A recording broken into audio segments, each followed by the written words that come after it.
Amen. Je vous salue au nom du Seigneur Jésus-Christ. Que Dieu vous bénisse. Vous pouvez reprendre vos places. Nous sommes dans la maison du Seigneur. Nos cœurs sont pleins de joie. Parce que nous sommes dans la maison de l'Éternel. Je bénis le Seigneur Dieu qui me fait grâce ce matin d'être compté parmi les vivants et de me trouver au milieu de vous. J'ai béni mon pasteur Jérémie, mon frère, pour la grâce qu'il me donne, mais aussi la marque de confiance qu'il ne cesse de manifester à mon endroit, afin qu'ensemble nous puissions de temps en temps nous retrouver. Que le Seigneur le bénisse, parce qu'il m'associe au travail. Je l'ai toujours dit chaque fois quand j'arrive ici, que c'est pour ma propre bénédiction que je viens. Je commence toujours par bénir le Seigneur lorsque je dois venir ici. Et souvent je suis vraiment concentré. Je prends du temps pour prier, pour méditer la parole de Dieu. Et pour être attentif à la voix du Seigneur. Avant de venir en ces lieux. Pourquoi? Parce que vous êtes un peuple précieux. Parce que vous êtes un peuple mis à part. Vous êtes un peuple spécial. Un grand peuple. Parfois vous ne le savez pas. Vous êtes un peuple formidable. À cause de Jésus-Christ. Vous n'êtes pas là pour rien. Vous êtes là parce que Jésus-Christ vous a appelé. Après vous avoir donné la vie, il vous a appelé en ces lieux, afin que vous fassiez ce que Dieu veut. La Bible dit Dieu cherche les vrais adorateurs. Jésus cherche les âmes. Il était venu pour chercher les perdus. Et lorsque vous êtes retrouvés et que vous revenez à la vie, vous vous trouvez dans la maison de l'Éternel, c'est pour l'adorer. Donc Dieu nous fait ici pour l'adorer et pour les servir. Et quand nous l'adorons, quand nous les servons, il y a des bénédictions qui abondent sur nous. Parce qu'en l'adorant et en les servant, nous participons dans son œuvre. Or, l'œuvre de l'Éternel, béni. C'est ce qui a été dit à Joseph par son père en le bénissant. Il avait dit l'œuvre de l'Éternel te bénira. Et ce n'est pas donné à n'importe qui de faire l'œuvre de l'Éternel. Amen. Amen. Il y a des choisis. Il y a des rachetés. La Bible dit la louange sied aux hommes droits. Que le Seigneur vous bénisse. Vous êtes un peuple merveilleux. Nous avons été avec mon frère le pasteur Jérémie à la retraite de pasteur la fois dernière. Il il m'avait parlé de ce programme que le Seigneur lui a mis à cœur. Me demandant si je pouvais trouver un temps pour passer. Je lui ai dit, mais comment je ne peux pas avoir le temps? Parce que là, c'est le chant du Seigneur. Je suis un instrument dans les chants du Seigneur. Les chants qui s'appellent Epeko. Partout où le Seigneur m'envoie. Partout où le Seigneur me veut. Je ne peux que aller. Si le Seigneur te met à cœur que je dois venir à peine de vie, je viendrai à peine de vie. Ça sera juste le temps pour moi de prier et de prendre des dispositions pour que là où le Seigneur m'a affecté, je puisse prendre des dispositions pour que les enfants qui seront là puissent travailler pendant que je ne serai pas là. Et moi je répondrai à votre appel. Vous n'avez aucune inquiétude par rapport à cela. Amen, amen. Je peux beaucoup réfléchir. Si c'est en dehors de l'Epeko, mais si c'est à l'intérieur, c'est notre église. Que le Seigneur bénisse mon pasteur et que le Seigneur vous bénisse. J'ai commencé par vous dire que vous êtes un peuple spécial. Le sujet que le bien-aimé m'avait communiqué est tiré du livre de Luc chapitre 7. À partir du verset 2e jusqu'au verset 10e. Luc 7 2 à 10. Nous l'avons intitulé Il mérite. Il mérite. Alléluia. Amen. En fait, c'est ça le sujet. Et à travers ce sujet, à travers ce texte, nous aurons juste 2 points. Le premier point, nous allons lire le texte et l'expliquer. Et le deuxième point a 3 sous-points. Nous allons parler sur 3 leçons ou recommandations à appliquer. Amen. Amen. Nous allons passer par la lecture. Luc chapitre 7 2 à 10. Que Dieu vous bénisse parce que vous vous mettez debout. Un centenier avait un serviteur auquel il était très attaché. Et qui se trouvait malade. Sur le point de mourir. Ayant entendu parler de Jésus, il lui envoie quelques anciens de Juifs pour le prier de venir guérir son serviteur. Ils arrivèrent auprès de Jésus et lui adressèrent d'instantes supplications, disant: il mérite que tu lui accordes cela, car il aime notre nation et c'est lui qui a bâti notre synagogue. Jésus étant allé avec eux, n'était guère éloigné de la maison, quand le centenier l'envoya des amis pour lui dire,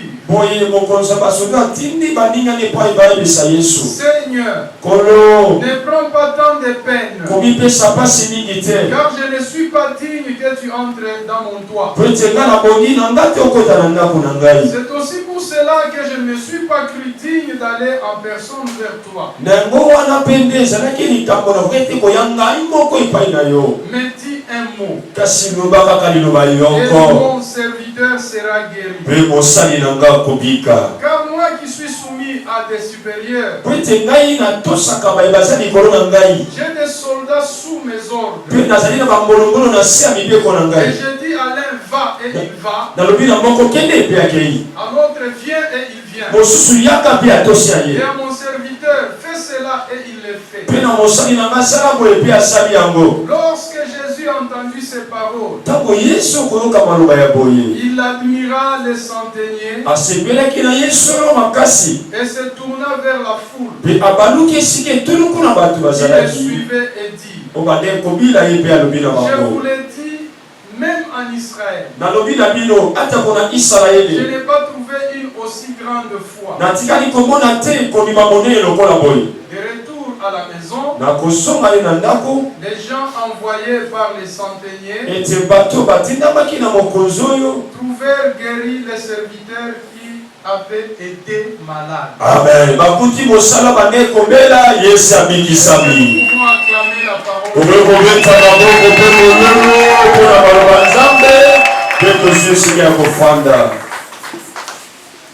Nous venons de procéder à la lecture de la parole de Dieu. Dans ce texte, nous comprenons qu'on parle d'un centenier. C'est-à-dire un militaire qui était officier. Et cet officier avait un serviteur chez lui. Il aimait beaucoup son serviteur. Mais il se fait que ce serviteur était malade. Et ce serviteur qui était malade était près de mourir. Et le centenier a refusé cette mort. Il a refusé que son serviteur meure.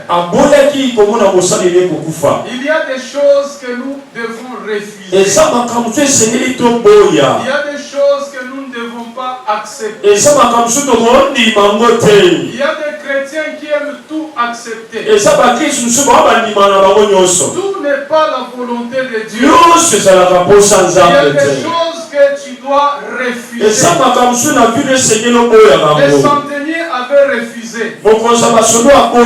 Mais refuser seulement ne suffit pas. Après avoir refusé, il y a des actes qu'il faut poser. Et ce centenier s'était déplacé pour aller voir les anciens de la ville. Et il a dit aux anciens de la ville de plaider son problème auprès de Jésus.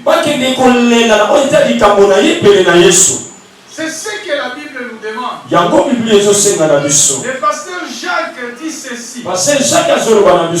Est-ce qu'il y a quelqu'un qui est malade parmi nous?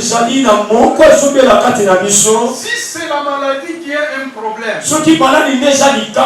la maladie a une solution. La solution de la maladie, c'est auprès de Jésus-Christ. Il a dit, venez à moi, vous tous qui êtes fatigués et chargés. Moi, je vous donnerai du repos.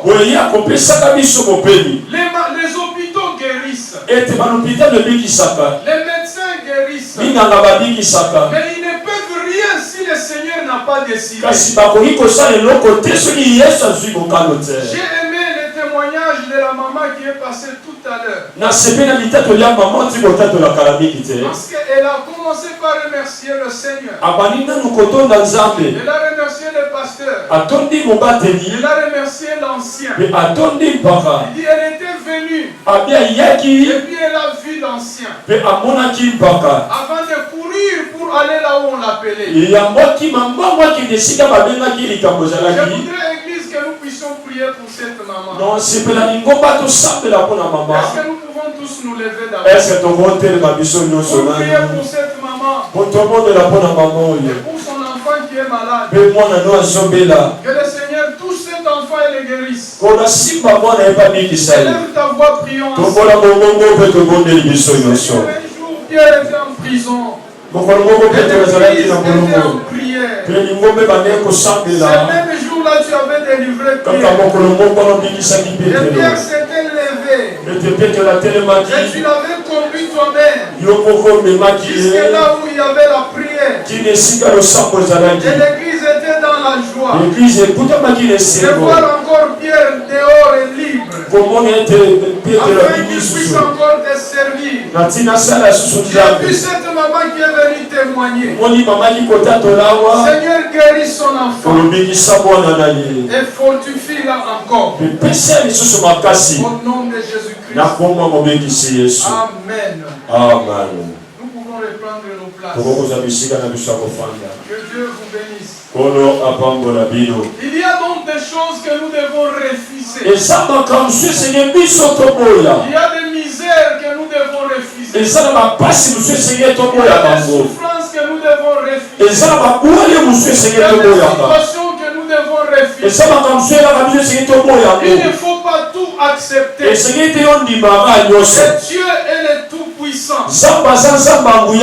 Il est le Seigneur des Seigneurs. Rien n'est impossible devant lui. Ces centeniers étaient allés auprès des anciens pour leur demander de plaider son cas auprès de Jésus, afin que Jésus-Christ puisse intervenir.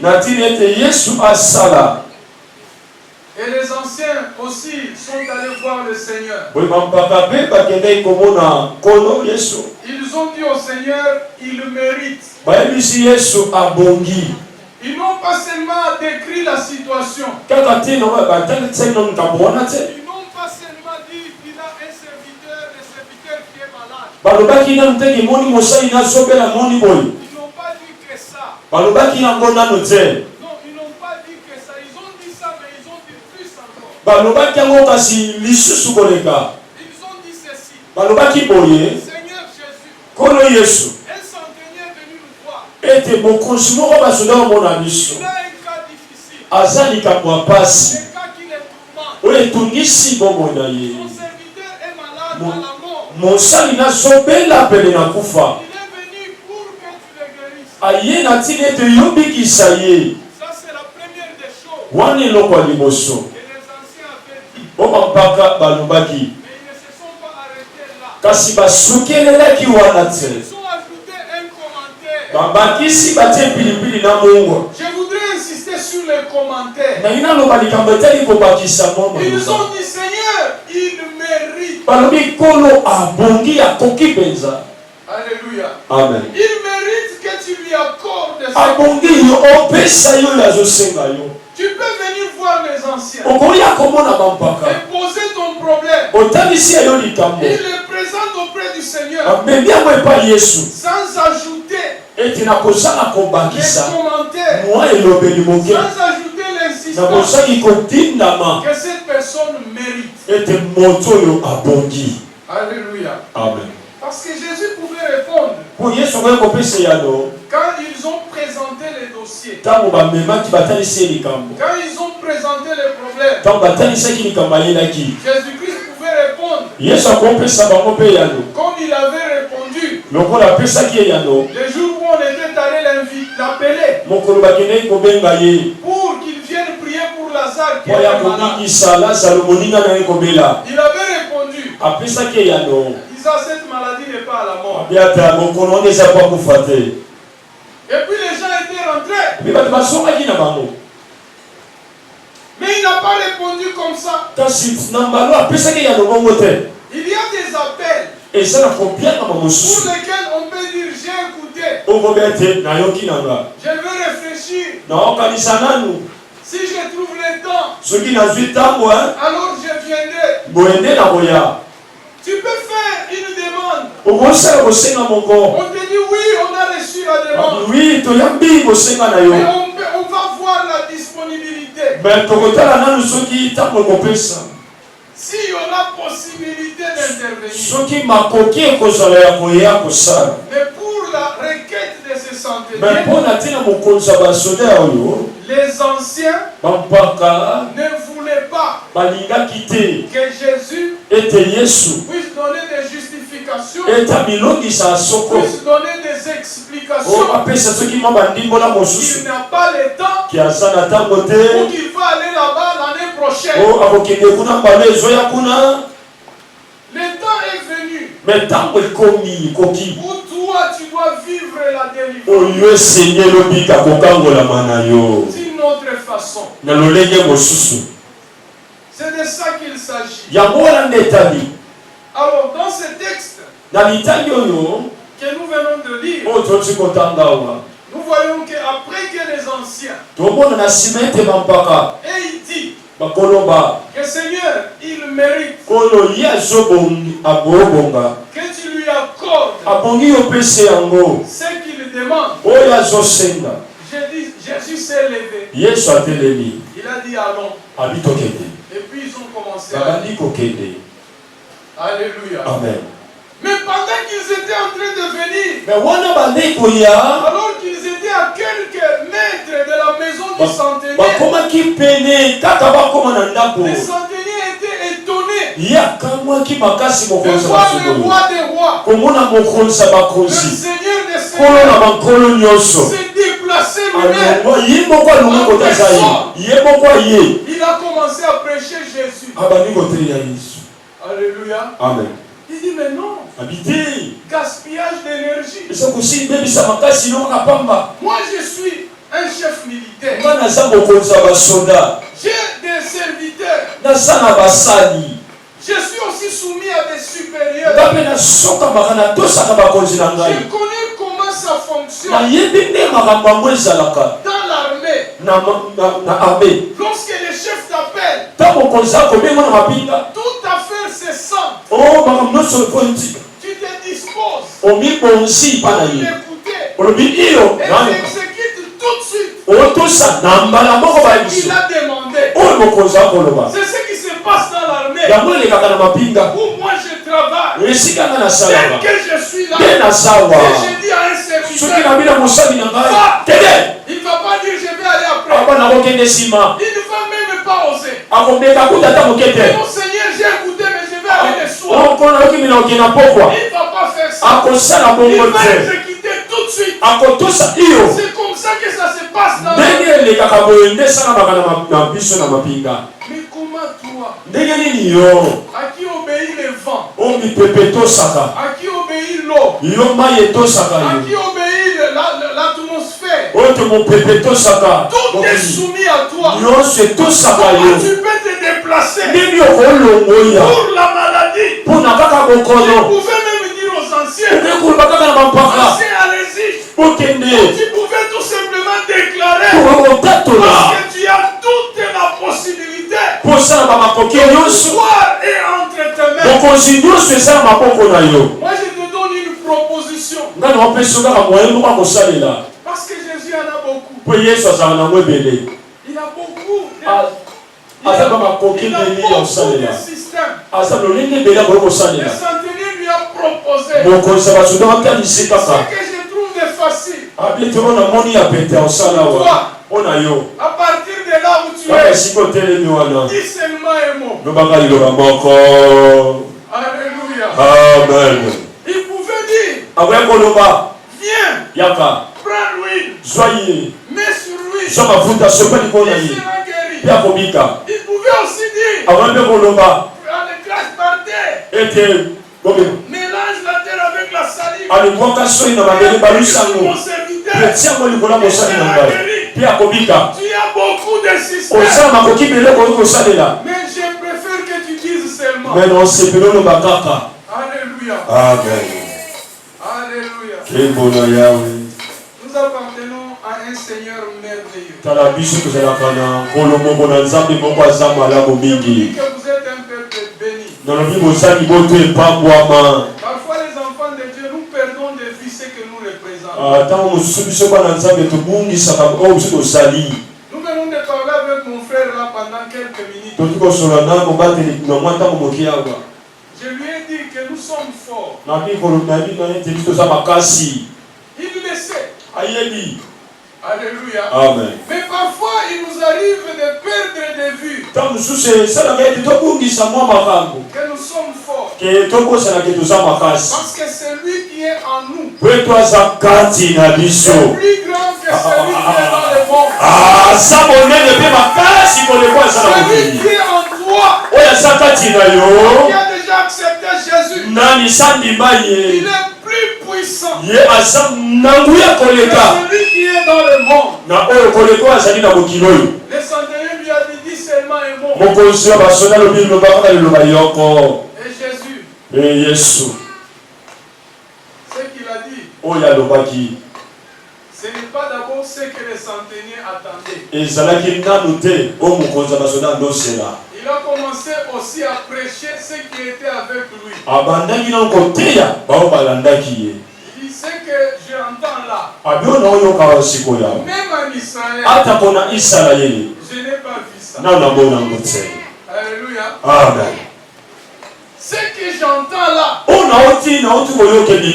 même parmi les serviteurs de Dieu,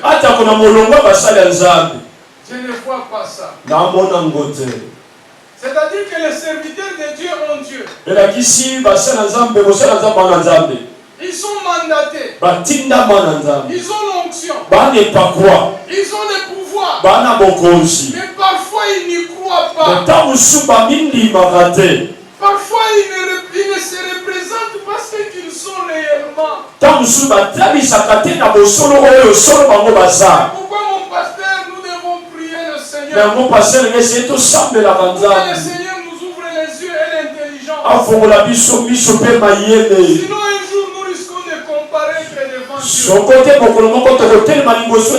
Il y a des gens que Dieu nous donne pour qu'ils s'épanouissent. Moi souvent je suis à l'aise, content, dans la joie. Quand je vois un enfant que j'ai encadré devenir plus grand que moi, j'ai pris et j'ai dit à mes enfants, vous devez être plus grand que moi, même fois 100. Alléluia. Amen. Vous devez être plus puissant. Ne pas quoi. Connaissance de la parole. Vous devez aller de l'avant. Et je dois faire pendant que je suis là tout ce qu'il faut pour que vous vous épanouissiez, que vous soyez bien, que vous réussissiez dans la vie. Parce que celui qui m'a appelé, c'est l'Éternel des armées. Celui qui a fait de moi ministre, c'est Jésus-Christ de Nazareth. Pour que je sois son envoyé. Un jour j'étais à l'école. Nous étions en train d'étudier. Le professeur m'a posé la question. Qu'est-ce que tu fais dans l'église? Je lui ai dit ce que je fais dans l'église. Alors il a dit donc tu es évêque. Moi j'ai dit non, je suis secrétaire exécutif national. Il dit oui, juridiquement parlant. Après les représentants légaux. Et l'adjoint s'il y en a. C'est donc toi. Donc tu sièges avec lui. Tu es évêque. Donc tu es plus grand que moi. Moi je ne suis qu'un enseignant. Tu es grand, tu dois le savoir. Ce n'est pas une affaire de Dieu. Ce n'est pas une, même si tu es à pied, tu dois savoir ça. Moi je suis à l'aise parce que tu es ici. Après avoir enseigné, il a remercié le Seigneur. Que dans l'auditoire, il y avait un éveil. J'étais devenu un peu comme complexé. Comment ça? Alléluia. Amen. Après, il a enseigné ce qu'il était en train d'enseigner. À un moment donné, il est revenu encore sur ça. Il a venu en tant que supérieur. Prenez l'arche, mettez dans la maison d'Obed-Edom. Et Obed-Edom a accepté. Parce que c'est un ordre. Les gens pensaient qu'il va mourir. Alors qu'il pensait qu'il va mourir. Parce que tout son argent va être orienté vers l'entretien de l'arche. Les gens pensaient que ses enfants vont être chassés à l'école. Mais ils ont vu le contraire. Dieu a soutenu Obed-Edom. Bien-aimé, lorsque tu te décides de soutenir l'œuvre de Dieu, cela va attirer des bénédictions de Dieu. À part Obed-Edom, le roi David, il avait eu l'idée de bâtir la maison de Dieu. Et Dieu a envoyé son serviteur. Il dit, Nathan va dire à David. Parce qu'il a eu cette idée-là. Allez lui dire que ce n'est pas lui. Mais à cause de son idée, je vais le bénir. Sa maison sera stable. Il ne va pas mourir jeune. Il va mourir vieillard. Il sera rassasié de gens. Et je vais même m'arranger pour que tous ses enfants puissent être des rois. Et quand il mourra, il sera enterré calmement. Mais la faveur ne s'éloignera pas de lui. Mais je ne lui donne pas la faveur qu'il puisse participer. Donc Dieu a refusé que David puisse bâtir. Il dit, tu dois seulement à l'idée.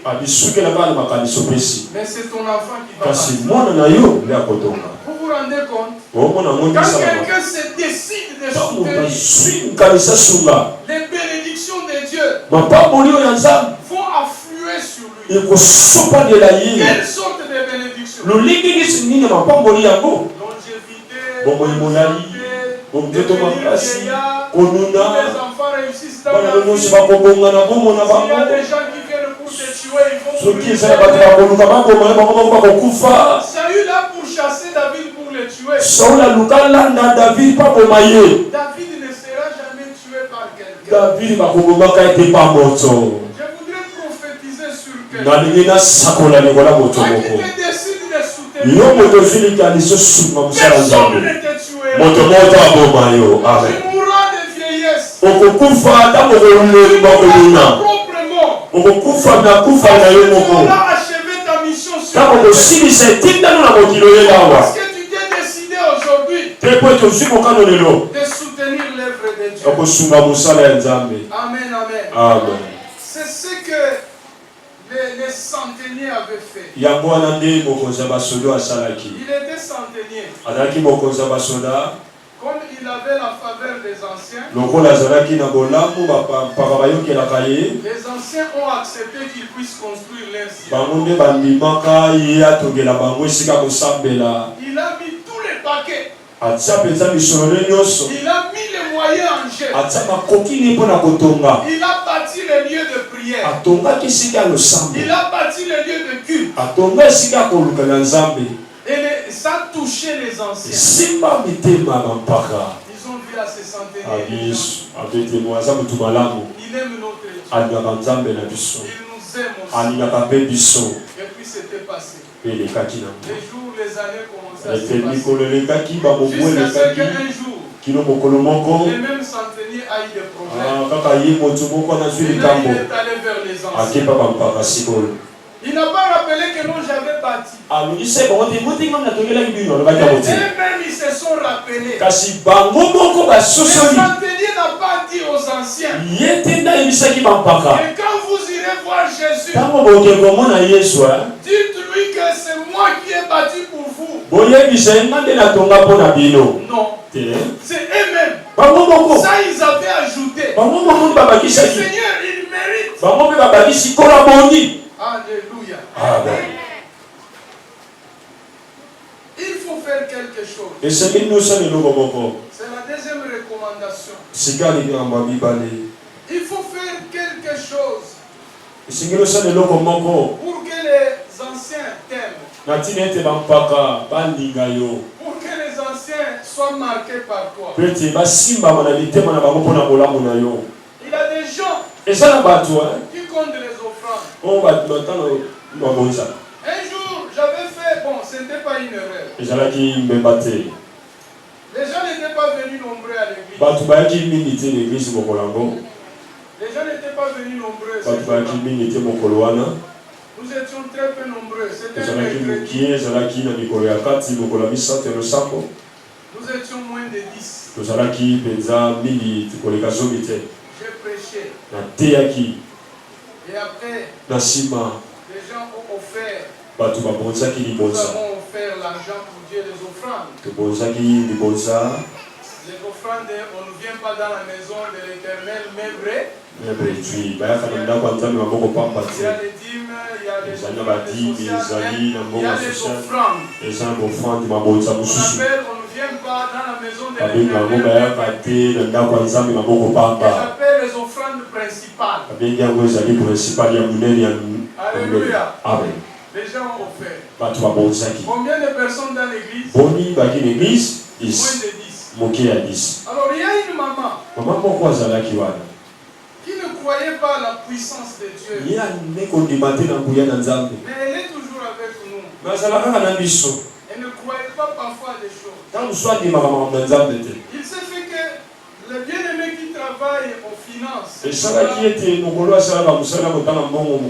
tous n'étaient pas venus. Mais elle était là. Mais elle était ancienne aussi dans l'église. Je lui ai dit, maman, compte les offrandes. Et puis tu fais les écrits. La maman a pris le panier. Elle pensait que ça doit être 3000 francs.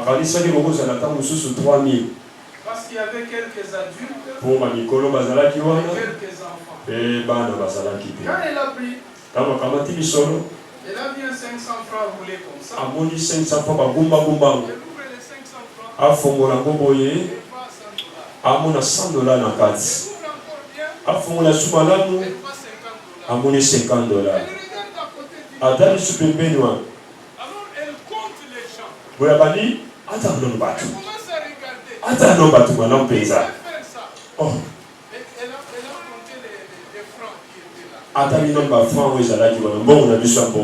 Et puis elle a mis à côté. Elle est venue rapidement me voir. Il dit, papa, $100 les ans. Donc c'est comme si pour elle, l'offrande là c'est seulement le franc commun. Il y a des gens qui pensent que le panier là c'est seulement pour la monnaie de la haine. Mais ce que je dois dire de vrai, c'est que souvent il n'y avait pas de dollars. Le Seigneur s'est arrangé pour donner l'enseignement à cette maman qu'il ne faut pas jouer avec elle. Ce jour-là, elle a pris l'église avec une autre considération. Parce qu'elle ne s'était jamais imaginée. C'est aussi à cause des serviteurs. Vous devez tout faire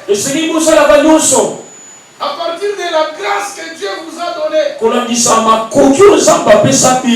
que les gens puisse connaître la vérité.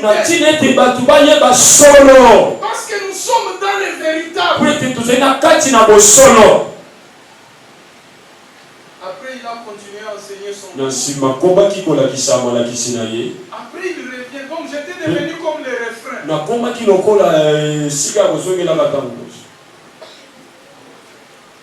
Amen. Amen. Jésus a commencé à parler à ses disciples, à ses apôtres qui étaient avec lui. Même en Israël, je n'ai pas vu la foi comme celle. Il y a des disciples de Jésus ici. Il y a des serviteurs de Jésus ici. Si c'était là ce jour-là, Jésus allait aussi leur adresser la paix. Même parmi vous, je n'ai pas vu la foi comme la foi du centenier. Parce que si vous l'aviez, vous aviez déjà démontré ça. Comme lui vient de le démontrer. Nous ne devons pas bloquer les gens.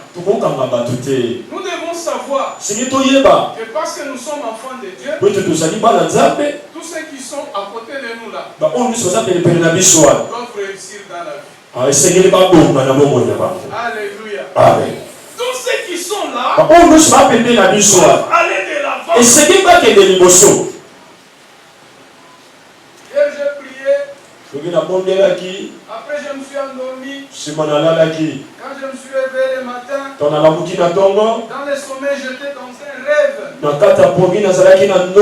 Et dans le rêve j'ai chanté. J'ai chanté une chanson dans ma langue, dans la langue de mon père. Cette chanson-là, c'était Colossiens 2:10. Colossiens 2, vous commencez à 6 jusqu'à 10. J'ai chanté. Et nous avons fait le culte matinal avec ma famille autour de cette chanson-là.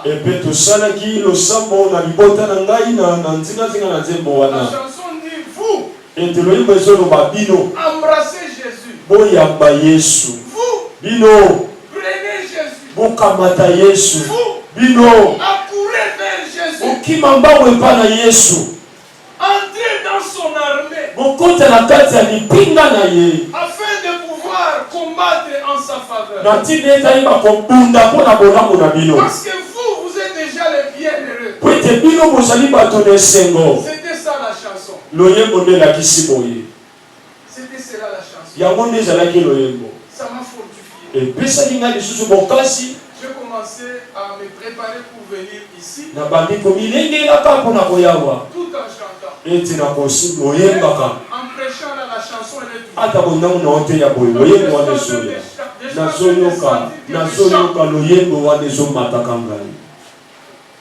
Alléluia. Même en Israël, je n'ai pas vu une aussi grande foi. Donc Jésus a besoin d'une grande foi. Jésus a besoin d'une grande foi. C'est pourquoi nous passons au deuxième point. Que nous intitulons 3 leçons ou recommandations à appliquer.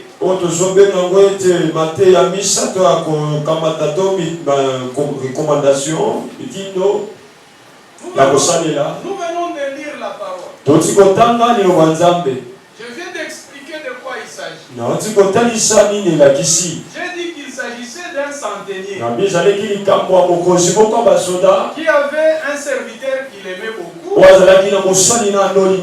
et que ce serviteur était malade.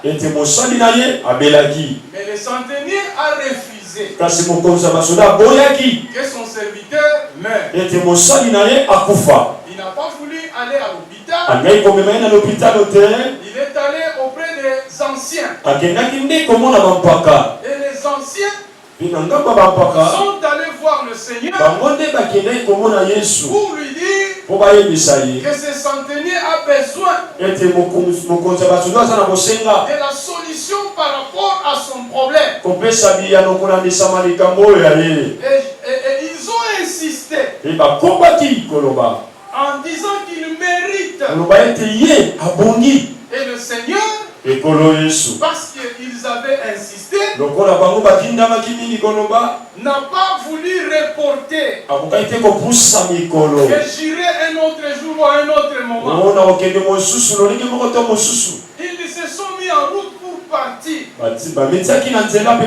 Mais pendant qu'ils étaient en train de partir, pour aller peut-être faire les cures d'âme, pour aller faire l'entretien, pour aller donner peut-être le programme de 3 jours de prière,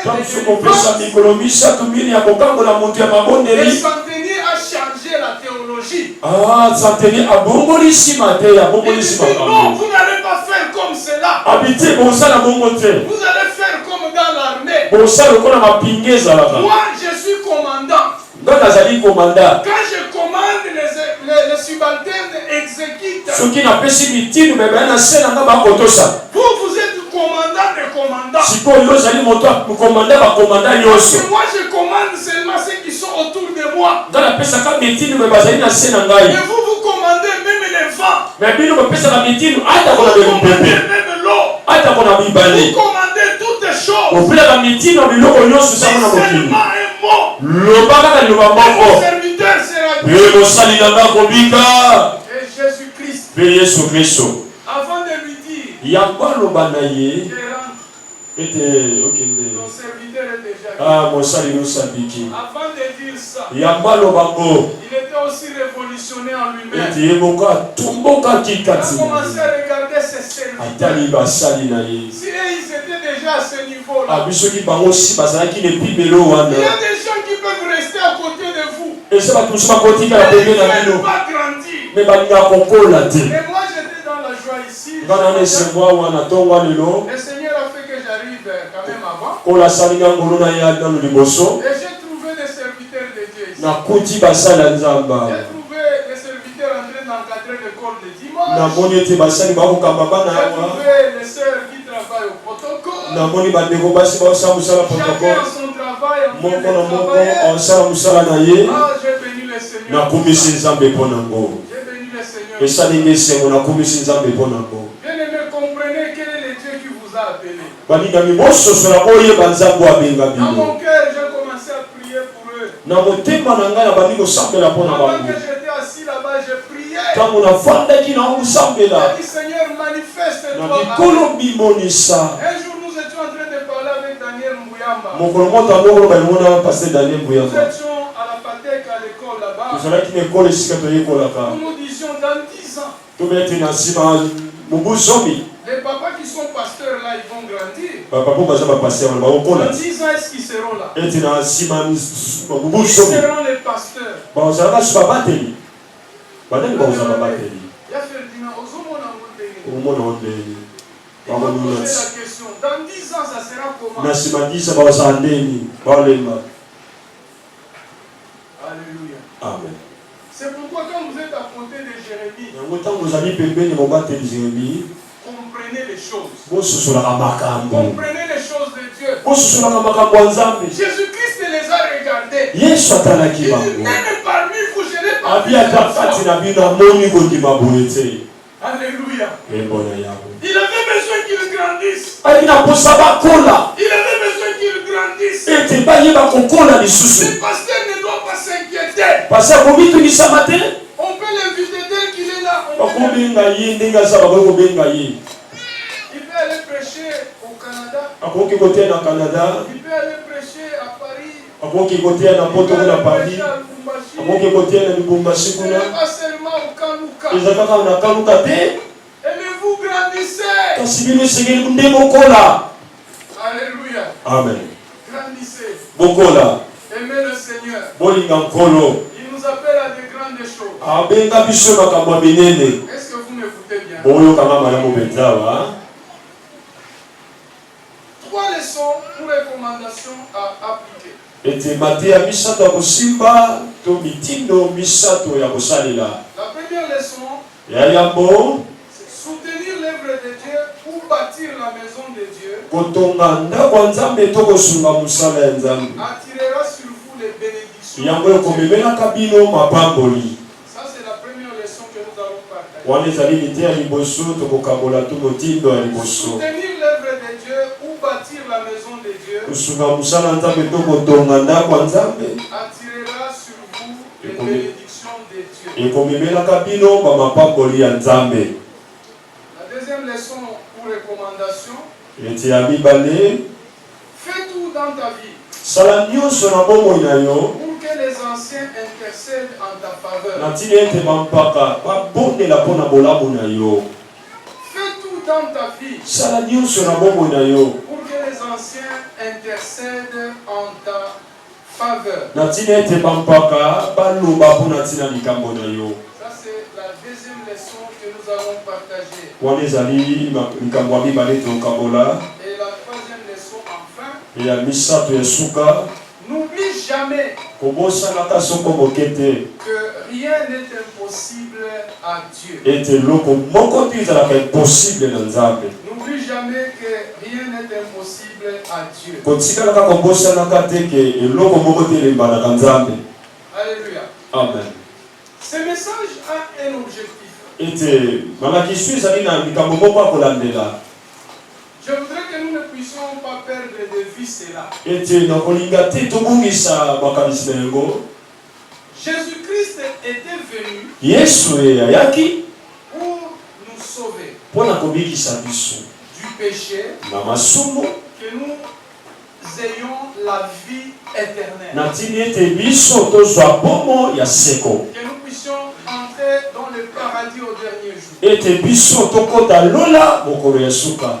C'est la chose essentielle ou la chose principale. yango wana nde likambo ya monene to ya liboso nani. Il est venu pour que nous ayons la vie éternelle. ayaki nanu tozwa bomo ya seko. Jean 3,16 nous le dit. Jean 3,16 elebisi biso yango. Tout le monde connaît cela. moto nyonso awa ayebi yango. Quand Dieu a tant aimé le monde, kola alingaki mokili, il a donné son Fils. apesaki mwana likinda moko, na nani akondimela ya kufa te, mazwa bomo ya seko. yesu ayaki mpo tozwa bomoi. C'est la première des choses que nous recevons quand nous l'acceptons. eloko ya liboso tokokamata ntango tondima ye. Et Marc 16,16 nous donne la procédure. ete Mark 16 apesa biso ndenge na Et komema. celui qui croira et qui sera baptisé moto sera akondima mpe akozwa libatisi ya celui qui kobikisama. ne croira pas sera condamné. ete moto akondima te akokatela Comment motumbu. faire pour avoir la vie? ndenge na kosala mpona kozwa bomoi. Celui qui croira oyo et qui akondima sera baptisé. nde akozwa libatisi.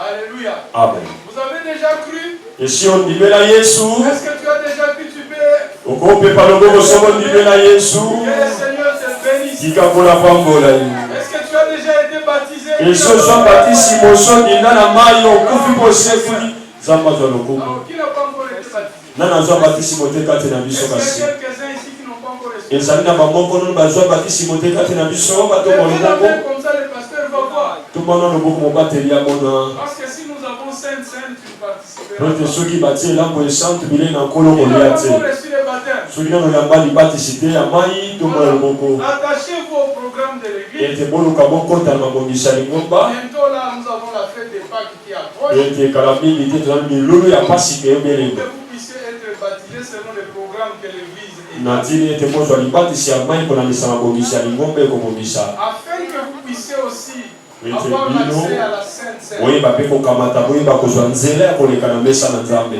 Donc la première des choses, la chose essentielle, la chose principale, Oui, c'est oui. la vie éternelle. likambo ya yambo likambo ya monene ezali nanu bomoi ya seko. Il y a la deuxième chose, eza mibale dans Jean 10, 10. oyo Jean 10:10 eloba. Jésus dit, je suis venu pour que les brebis aient la vie yesu alobi ete na ye na ntina ete bampate bazwa bomoi et qu'ils soient dans l'abondance. mpe ese bazala kati na mofoloki. Avec Jésus, nous n'avons pas que la vie éternelle, na yesu tozali kaka te na bomoi ya nous seko, sommes aussi appelés à nous épanouir. tobengama mpe tofongwama Nous sommes tokende aussi liboso. appelés à vivre en bonne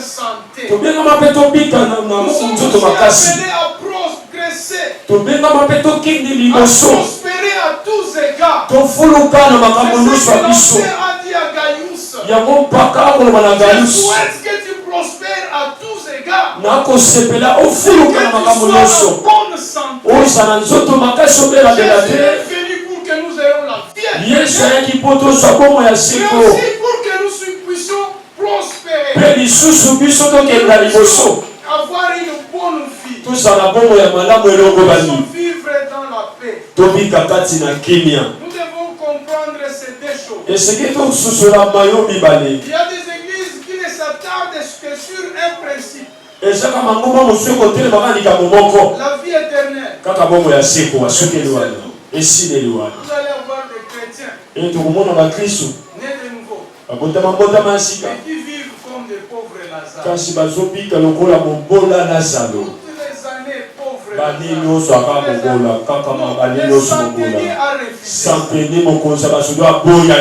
Il a dit non, mon serviteur ne sera pas pauvre. Il est enfant de Dieu, on ne refuse pas, il n'y a pas de débat. Mais Jésus n'est pas venu pour que vous soyez chrétiens comme pauvre Lazare.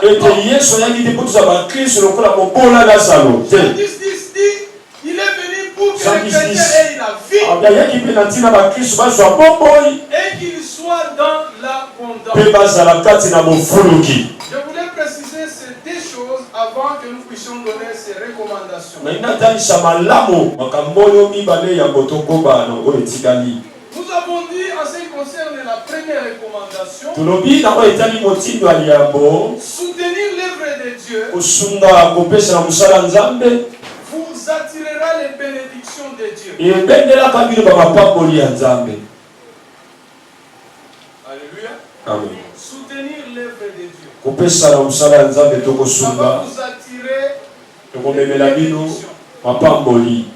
Soutenir l'œuvre de Dieu.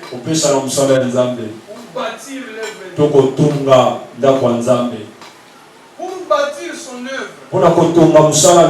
Jésus-Christ avait attendu que Pierre puisse découvrir qu'il était le Messie. Parce qu'il avait posé la question, les gens disent que je suis qui? C'est seulement quand Pierre avait dit que tu es le Christ. Ah, Pierre, c'est pas la chair ou le sang. C'est mon Père qui t'a révélé. Sur cette pierre, j'ai bâti. Il a parlé de son église. Et Dieu qui bâtira l'église, c'est lui-même.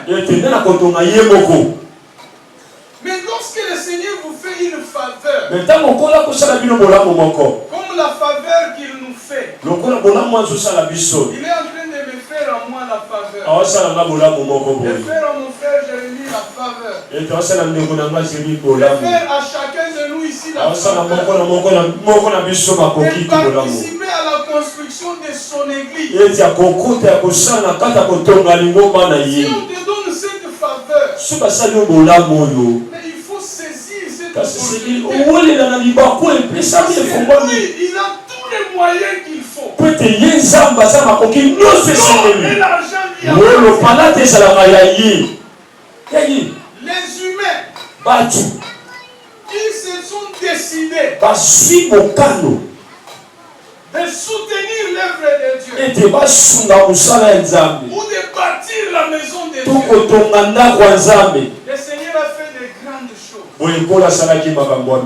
Il y a des bénédictions et des bénédictions. Ils suivent ces gens-là. Quand j'essaie de voir dans la Bible, il y a Obed-Edom qui vient. 1 Chronique 13, 14. La Bible me dit que l'arche de Dieu avait fait 3 mois dans la maison d'Obed-Edom. Et qu'est-ce que Dieu a fait? Dieu a fait prospérer la maison d'Obed-Edom. Il n'a pas fait prospérer Obed-Edom. Mais lui et toute sa maison. Pourquoi? Parce qu'il avait accepté la faveur. Dieu lui a donné la faveur. Mais de quelle manière? L'arche de l'alliance avait tué Uza.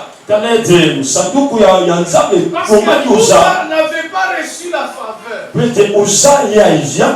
Il n'a pas reçu la faveur de toucher la l'arche. Il est allé toucher par lui-même. Et il était tombé, il était mort. Mais le roi David aime bien descendre là. C'est pas la divinité. Je disais, faites tout pour que les anciens soient marqués par toi. Fais tout pour que tu sois connu d'eux par ta façon de servir les Seigneur. Les centeniers avaient marqué les anciens. Et parce que Jésus honore ses serviteurs, parce que ses serviteurs s'étaient levés pour lui dire, voilà, il demande ceci immédiatement. Parce que les serviteurs pouvaient aussi dire aux centeniers. Ok, merci, nous avons écouté. Quand nous allons avoir la réunion demain, on va lui dire. Mais ils se sont levés promptement. Vous allez dire au Seigneur, c'est qu'il avait une place de choix dans le cœur. Si vous avez une place de choix dans son cœur, il est serviteur de Dieu, moi je le sais. Sa façon de prier, la même bouche là. Il y a des prières qui peuvent sortir. Des prières académiques. La prière parce que j'ai déjà beaucoup lu la Bible. Parce que j'ai déjà beaucoup reçu des enseignements. Parce que j'ai déjà assisté, participé à des prières, Je peux donc prier pour quelqu'un.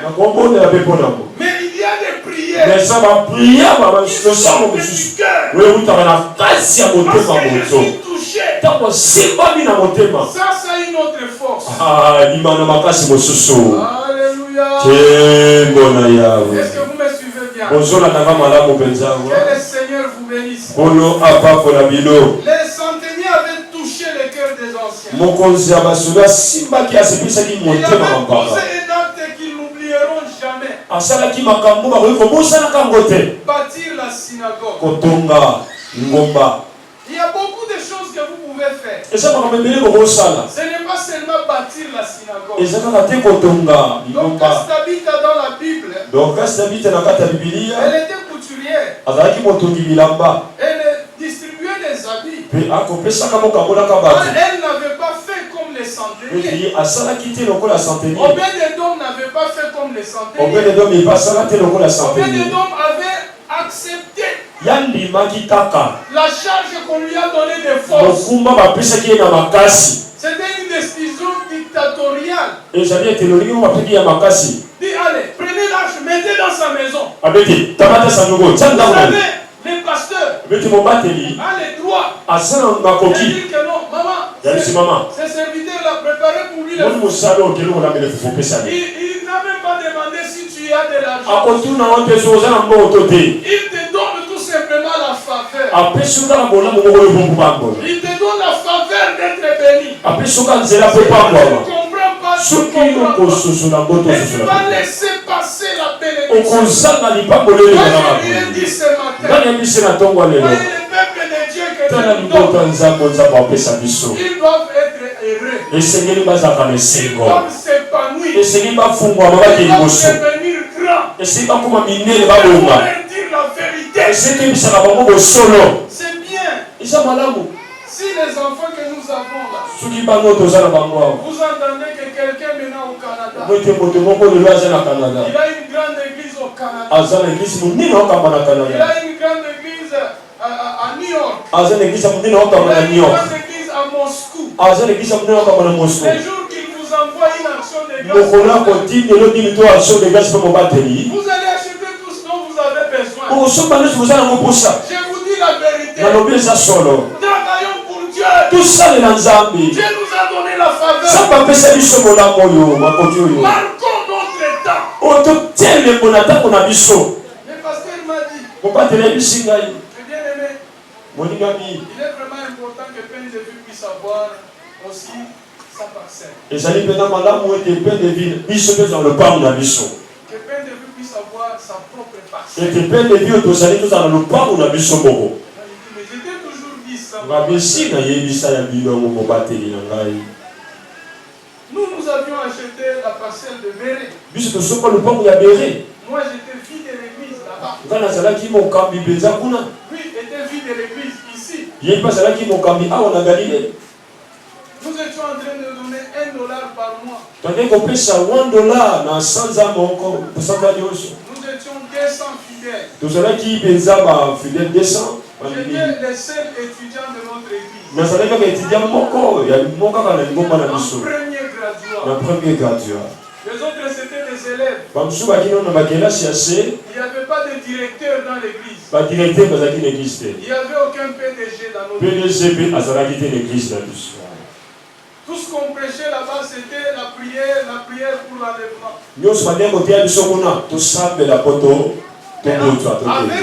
Avec cette population, on a crié à la parole de Dieu.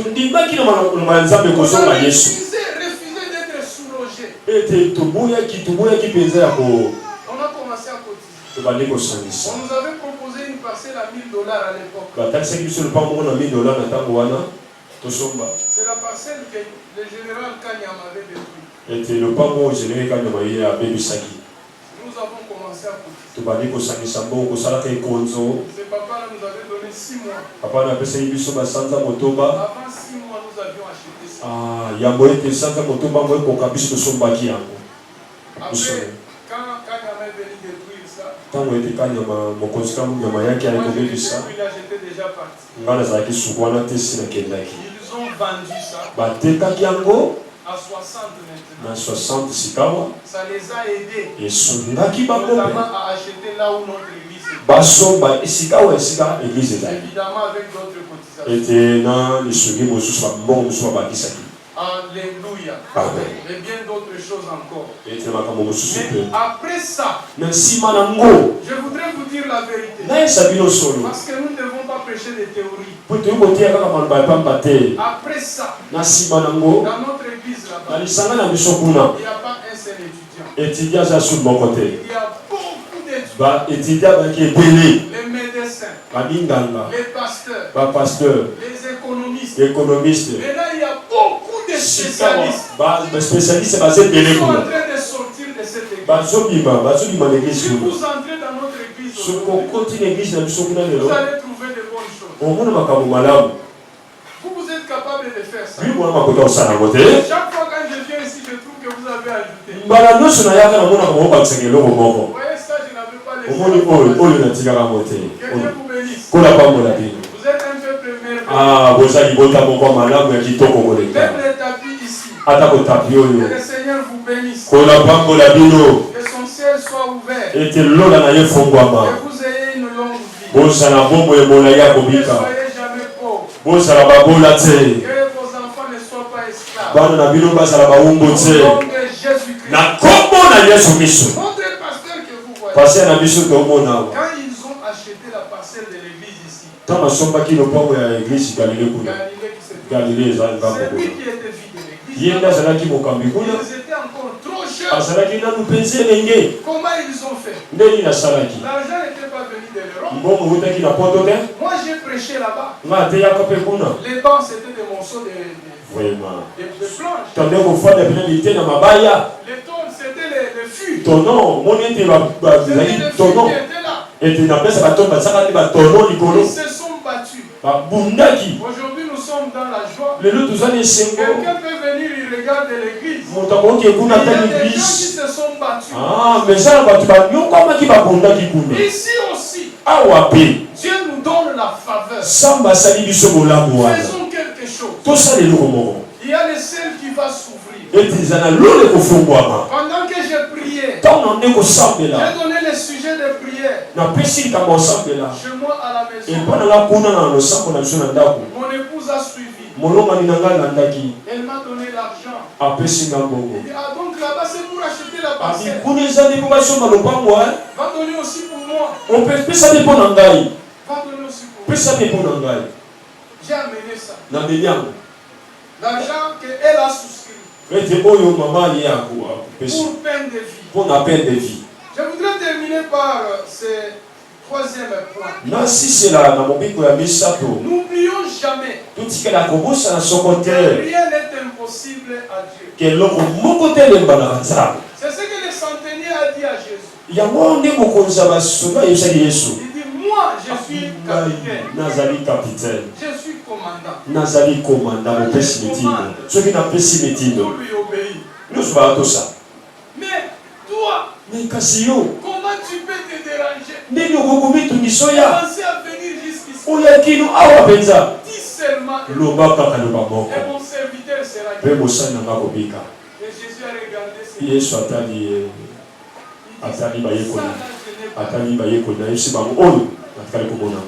Moi j'ai dit à mon pasteur que nous devons vraiment réussir.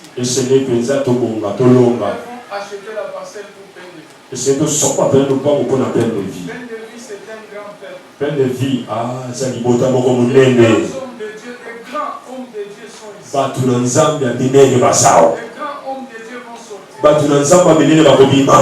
Ces enfants de Dieu qui sont là, ce sont des sources de bénédiction. Même pour leur famille. Même si dans ta famille il y a des choses qui ne marchent pas, à partir de votre prière, à partir de votre soutien, pour l'assurer que rien n'est impossible. Jésus disait qu'il ne soit fait selon ta foi. La foi du centenier. Le Seigneur dit seulement. Je voudrais clôturer le message. Je voudrais clôturer le message. 2 Chroniques 20, 17. Confiez-vous à Dieu. Vous serez appelés. Confiez-vous à ce serviteur, le prophète. Vous réussirez. Vous serez des vainqueurs. Nous sommes là en tant que serviteurs. Peine de vie doit être construite. L'église doit être achetée. Et la parcelle de l'église, ça dépend de la vision du pasteur. Quand je suis venu lors de Montre-moi ta gloire, je me rappelle avoir dit, j'avais dit que vous êtes capable d'aller organiser ça au stade.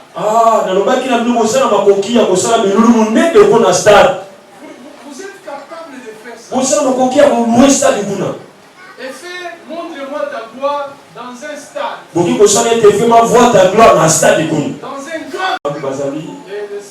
Il y a 200 $, Bazali, il y a 150 250 aussi, et puis jusqu'à 10. Alléluia. Amen. Je voudrais qu'on puisse venir avec ces listes-là. Donc c'est peut-être que il y a une liste pour que nous puissions continuer. Ma femme, elle entre sur la liste de 100. Et moi, si je n'ai pas continué dans mon nom, il y a fait. Que je puisse amener ça. Ça, elle entre dans la liste de ceux qui souscrivent pour $100. J'ai demandé au pasteur, c'est jusqu'à quelle date? Il a dit c'est jusqu'au mois de mai. C'est jusqu'au mois de mai. Comme ça, mettez aussi mon nom sur la liste des gens de 250.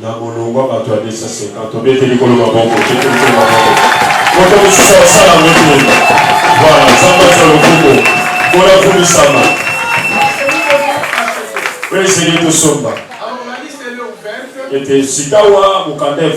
S'il y a des gens qui veulent entrer sur la liste de 250, Ceux qui sont pas tous ceux qui baba kama na molongo ya 250 ba pesa 250 baboya. Que nous puissions travailler de cette façon-là. Dima to sala lolenge ya bopoto somba. C'est une affaire d'acheter la parcelle. Eza likambo somba lupango pona musala nzambe. Est-ce que tu es là, tu acceptes pour entrer sur la liste de 250? Ozali wana olingokota na molongo ba pesa 250 $. La liste de 100, je me tourne vers les serviteurs. Nazonge baluki pa Ce basali. qu'on n'avait pas encore fait. Sono no mosala ki angote. Jésus a dit même en Israël. Yesu albi ata na Israeli. Je n'ai pas vu une aussi grande foi. Namoni ko ndima munene boyete. Parmi les serviteurs, vous êtes déjà entrés? Oui. Qui ne l'avait pas encore fait? Nani nana peswa ki La liste engagement. de 250, la liste de 200. La liste à 250, il y a 200, 150, il y a 100 $, il y a 50 $, la liste il y a 30 $, il y a 20 $, Est-ce que vous êtes là? Et si vous allez, est-ce que vous Dieu nous donne la faveur. Il nous donne la possibilité de participer à son œuvre. Qui accepte d'entrer sur cette liste? Je voudrais rendre le micro. Achetons la parcelle pour Dieu. Est-ce que vous êtes là? Est-ce que vous êtes là? Qui a déjà souscrit? Qui avait déjà souscrit? Levez bien, je veux vous voir. Soyez bénis de la part de l'Éternel. Baissez. Qui ne l'avait pas encore fait? Qui n'a pas encore fait l'engagement de donner quelque chose d'ici mois de mai? Ok, merci. Est-ce qu'il y a une seule personne qui n'a pas encore fait ça? Oh, gloire au Seigneur, il y a des personnes. Alors, choisissez les montants parmi les montants qui sont et entrez sur la liste. Nous venons de dire, Dieu fait pleuvoir des bénédictions sur des gens qui se décident de soutenir son œuvre ou de bâtir l'œuvre. Bâtir l'œuvre, ça peut être fait par une seule personne, comme les centeniers avaient fait. Mais le Seigneur Dieu peut aussi vous faire grâce. Je n'ai pas parlé de Moïse. Lorsque Dieu avait dit à Moïse de bâtir le tabernacle, il avait dit, dis au peuple de m'amener des offrandes et construisez le tabernacle. Et Moïse avait lancé l'appel. Les gens ont commencé à amener. Jusqu'à ce que là où on était en train de stocker, il n'y avait plus de place. Refusez de mourir tôt. Refusez de mourir pauvre. Moi j'ai beaucoup de témoignages. Ma femme enseigne l'anglais. Elle est professeure d'anglais. Elle enseignait dans une école. On lui donnait 40 000 francs congolais. Et elle venait me donner la dîme. Elle est fidèle. Et j'ai prié le Seigneur.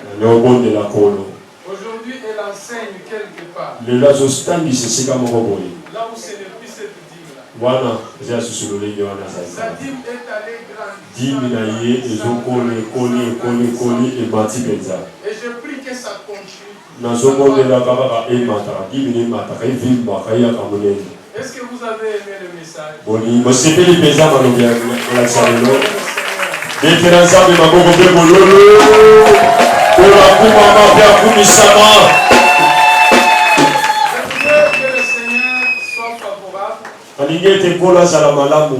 À tout celui qui accepte ce message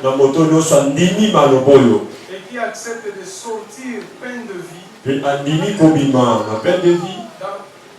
faire sortir de vie dans cette situation. Et quand vous avez votre propre chapelle, votre propre église, votre propre temple, ça donne la valeur à l'église. Ça donne la valeur au pasteur. Nous-mêmes aussi, nous sommes engagés dans ce programme. J'ai dit ça au pasteur. Nous sommes en train de cotiser aussi à l'église. Vous êtes nombreux, nous sommes moins de 50. Il y a des gens qui souscrivent là-bas pour $500. Il y en a qui souscrivent pour $100. Depuis que nous avons commencé, aujourd'hui, si ma mémoire est bonne, nous avons 6 000 en main. J'ai même dit au pasteur, il dit, choisissez un endroit, achetez. Si on vous dit que vous manquez 6 000, venez prendre ce que j'ai là-bas. Vous achetez d'abord. Quand nous aussi nous allons manquer, parce que nous sommes la même équipe.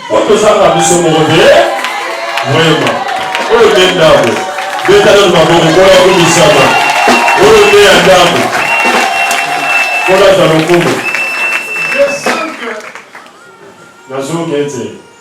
vous devez répondre à ce message.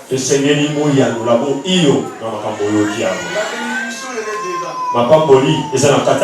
La guérison, elle est dedans. Parce qu'il est écrit que l'œuvre de l'Éternel.